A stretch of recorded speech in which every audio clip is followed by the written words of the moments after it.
Hi, I'm Jinas. സൈലത്തിലെ physics ഫാക്കൽറ്റിയാണ്. കഴിഞ്ഞ ഏതാനും വർഷങ്ങളായിട്ട് ഈ ഫീൽഡിൽ വർക്ക് ചെയ്യുന്ന ഒരു ഫിസിക്സ് അധ്യാപകനും കൂടിയാണ്. അക്കാഡമിക്കലി ഞാൻ കേരളത്തിലെ തന്നെ one of the famous prestigious institution ആയിരിക്കുന്ന ടികെഎം കോളേജ് ഓഫ് എഞ്ചിനീയറിംഗിൽ നിന്ന് സിവിൽ എഞ്ചിനീയറിംഗിൽ ഗ്രാജുവേറ്റഡ് ആണ്. അതിനുശേഷം കൺസ്ട്രക്ഷൻ എഞ്ചിനീയറിംഗ് ആൻഡ് മാനേജ്മെൻറ്റിൽ മാസ്റ്റേഴ്സ് അഥവാ എംടെക്കും നേടിയിട്ടുണ്ട്. ഈ ഫീൽഡിൽ കുറച്ച് കാലങ്ങളായിട്ട് വർക്ക് ചെയ്യുന്ന ഒരു അധ്യാപകൻ എന്നുള്ള നിലയ്ക്ക് എനിക്ക് മനസ്സിലായ കുറച്ച് കാര്യങ്ങൾ ഞാൻ നിങ്ങളോട് ഷെയർ ചെയ്യാണ്. വളരെയധികം കൺസിസ്റ്റൻറ്റോടു കൂടി സെൽഫ് മോട്ടിവേറ്റഡ് ആയിട്ട് വർക്ക് ചെയ്യുന്ന ഏതൊരു കുട്ടിക്കും അവരുടെ ജീവിതത്തിൽ വിജയിക്കാൻ സാധിക്കുമെന്നുള്ളത് എൻ്റെ എക്സ്പീരിയൻസിൽ നിന്ന് ഇത്രയും കാലം കുട്ടികളുമായിട്ട് പ്രവർത്തിച്ച ഒരു അധ്യാപകൻ എന്നുള്ള നിലക്ക് എനിക്ക് മനസ്സിലായിട്ടുണ്ട്.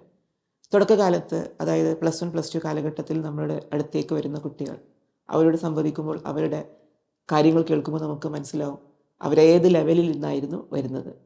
പക്ഷെ 2 വർഷം അല്ലെങ്കിൽ അതിനുശേഷമൊക്കെ അവർ പഠിച്ചെടുത്ത് കേരളത്തിലെയും അതുപോലെ തന്നെ കേരളത്തിനകത്തും പുറത്തുമുള്ള പല പ്രസ്റ്റീജിയസ് ഇൻസ്റ്റിറ്റ്യൂഷനുകളിൽ MBBS ആയിട്ടും മറ്റ് പ്രൊഫഷണൽ കോഴ്സുകളായിട്ടും എഞ്ചിനീയറിങ്ങിലും IIT-കളിലെല്ലാം പഠിക്കുന്ന ഒരുപാട് വിദ്യാർത്ഥികൾ എൻ്റെ സ്റ്റുഡൻസായിട്ട് ഇപ്പോൾ പഠിച്ചുകൊണ്ടിരിക്കുന്നുണ്ട്, പഠിച്ചു കഴിഞ്ഞവരുണ്ട്.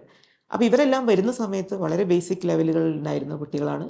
പക്ഷേ ഇവർക്ക് ആത്മാർത്ഥമായ ഇവരുടെ പ്രവർത്തനം കൊണ്ടും കൺസിസ്റ്റൻ്റ് ആയിട്ടുള്ള വർക്കുകൾ ചെയ്തിട്ടും അവർ സെൽഫ് മോട്ടിവേറ്റ് ആയിട്ട് അവർക്കൊരു എത്തേണ്ട ഡ്രീമിലേക്ക് അവർ പ്രവർത്തിച്ചുകൊണ്ടേയിരുന്നു. അവർക്ക് അത് എത്തിപ്പെടാൻ സാധിച്ചു. അപ്പോൾ നമുക്ക് ഒരു വ്യക്തമായ പ്ലാനിങ്, അല്ലെങ്കിൽ നമുക്കൊരു ഒരു കോളേജിൽ എത്തണം, അല്ലെങ്കിൽ ഇന്ന കോഴ്സിലേക്ക് എത്തണം, എൻ്റെ ജീവിതത്തിൽ ഇങ്ങനെ കാര്യങ്ങൾ അച്ചീവ് ചെയ്യണം എന്ന് നമ്മൾ മനസ്സുകൊണ്ട് വിചാരിച്ചാൽ നമുക്കത് നേടിയെടുക്കാൻ പറ്റും. അതിന് നമ്മൾ ഹാർഡ് വർക്ക് ചെയ്യണം. നന്നായിട്ട് കൺസിസ്റ്റൻ്റ് ആയിട്ട് നമ്മൾ ക്വസ്റ്റ്യൻസ് പ്രാക്ടീസ് ചെയ്തിട്ടൊക്കെ നമുക്ക് വളരെ മുന്നോട്ട് പോകാനായിട്ട് സാധിക്കും. അതിന് ഒരുപാട് ഉദാഹരണങ്ങൾ എനിക്കറിയാം. അപ്പോൾ ഇതൊന്നും ഒരു ടാലൻ്റായിട്ട് വരുന്ന കുട്ടികളൊന്നുമല്ല. അവർ നേടിയെടുക്കുന്ന അവരുടെ സ്വപ്നങ്ങൾക്ക് വേണ്ടിയിട്ട് അവർ നേടിയെടുത്ത് അവർ ആ ഭാഗത്ത് അങ്ങോട്ടേക്ക് എത്തിപ്പെടുകയാണ് ചെയ്യുന്നത്. ഞാൻ എൻ്റെ ഒരു അനുഭവം കൂടി പറയാം. ഞാൻ ഈ വരുന്ന സെപ്റ്റംബർ ഇൻടേക്കിൽ യു കെയിലെ ലിവർപൂൾ യൂണിവേഴ്സിറ്റിയിൽ post graduate certificate in education PGC with QTS എന്ന് പറയുന്ന കോഴ്സിന് ജോയിൻ ചെയ്യാൻ പോവാണ്. ഇത് കംപ്ലീറ്റ്ലി UK ഗവൺമെൻറ് നൽകുന്ന ഒരു സ്കോളർഷിപ്പ്. കംപ്ലീറ്റ്ലി നമുക്ക് ഫ്രീ ആണ്. എല്ലാം നമുക്ക് ഒട്ടും നമ്മുടെ ഭാഗത്തുനിന്ന് ചിലവഴിക്കാതെ അവർ കംപ്ലീറ്റ്ലി അവർ എന്ത് ചെയ്യുന്നു, സ്പോൺസർഷിപ്പ് ചെയ്യുന്ന പോലെയാണ്. അപ്പോൾ ഇൻസ്റ്റിറ്റ്യൂട്ട് ഓഫ് ഫിസിക്സ് ലണ്ടൻ അവരുടെ എക്സാം ഞാൻ അറ്റൻഡ് ചെയ്യുകയും ആ ഒരു സ്കോളർഷിപ്പ് എക്സാം പാസ്സാവുകയും ചെയ്തതിൻ്റെ ഫലമായിട്ട് 31,000 പൗണ്ട്, ഏകദേശം നമ്മൾ ഇന്ത്യൻ മണിയിൽ പറയുമ്പോൾ 40 ലക്ഷത്തോളം രൂപയാണ് എനിക്ക് ഈ സ്കോളർഷിപ്പ് വഴി കിട്ടിയത്. അപ്പോൾ എൻ്റെ പഠനവും അതുപോലെ പ്ലേസ്മെൻറ്റും എല്ലാം എൻ്റെ എല്ലാ എക്സ്പെൻസും ഈ ഒരു സ്കോളർഷിപ്പ് അമൗണ്ട് വെച്ചിട്ട് മീറ്റ് ചെയ്യാൻ പറ്റും.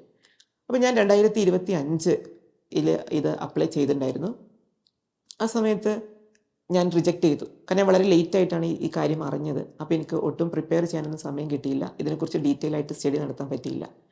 പിന്നെ അടുത്ത ഈ വർഷത്തെ ഇൻടേക്ക് ആയപ്പോഴേക്കും ഞാൻ എവിടെയാണ് ഫോക്കസ് ചെയ്യേണ്ടത്, എന്തിലാണ് ഞാൻ കൂടുതൽ പ്രിപ്പയർ ചെയ്യേണ്ടത് എന്നുള്ള കാര്യങ്ങളൊക്കെ വളരെ ഡീറ്റെയിൽ ആയിട്ട് മനസ്സിലാക്കുകയും ആൻഡ് IELTS എന്ന് പറയുന്ന എക്സാമിന് വളരെ തീവ്രമായിട്ട് പരിശ്രമിക്കുകയും അതിന് വേണ്ട രീതിയിൽ പഠിച്ച് ആ IELTS സ്കോറിലേക്ക് എനിക്ക് എത്തിപ്പെടാൻ സാധിച്ചു. അതിനുശേഷം ഈ എക്സാമിന് വേണ്ടിയിട്ട് ഇവർ ചോദിക്കുന്ന ചോദ്യങ്ങൾ എങ്ങനെ അപ്പിയർ ചെയ്യും, ഇൻ്റർവ്യൂ എങ്ങനെ ക്ലിയർ ചെയ്യും എന്നുള്ളതൊക്കെ വളരെ വ്യക്തമായി പഠിച്ചു, പ്രാക്ടീസ് ചെയ്തു. വീണ്ടും നമ്മൾ തന്നെ സെൽഫായിട്ട് അത് പ്രാക്ടീസ് ചെയ്ത് പഠിക്കുകയും ചെയ്ത് ഞാൻ നേടിയെടുത്തു. അപ്പോൾ എൻ്റെ ജീവിതാനുഭവത്തിൽ നിന്നും അതുപോലെ ഞാൻ കണ്ട കുട്ടികളുടെ അനുഭവത്തിൽ നിന്നും എനിക്ക് മനസ്സിലായ കാര്യം, നിങ്ങളൊരു കാര്യം ആത്മാർത്ഥമായിട്ട് ആഗ്രഹിക്കുന്നുണ്ട്, അതിന് പണിയെടുക്കുന്നുണ്ടെങ്കിൽ അത് നിങ്ങൾക്ക് ഉറപ്പായിട്ടും കിട്ടും. അപ്പം നിങ്ങൾ എല്ലാവരും ആ രീതിയിൽ വർക്ക് ചെയ്യുക. നിങ്ങളുടെ ജീവിതത്തിൽ വലിയ വലിയ വിജയങ്ങൾ ഉണ്ടാവട്ടെ എന്ന് ഞാൻ ആത്മാർത്ഥമായിട്ട് ആശംസിക്കുന്നു. എല്ലാവർക്കും ഓൾ ദ ബെസ്റ്റ്.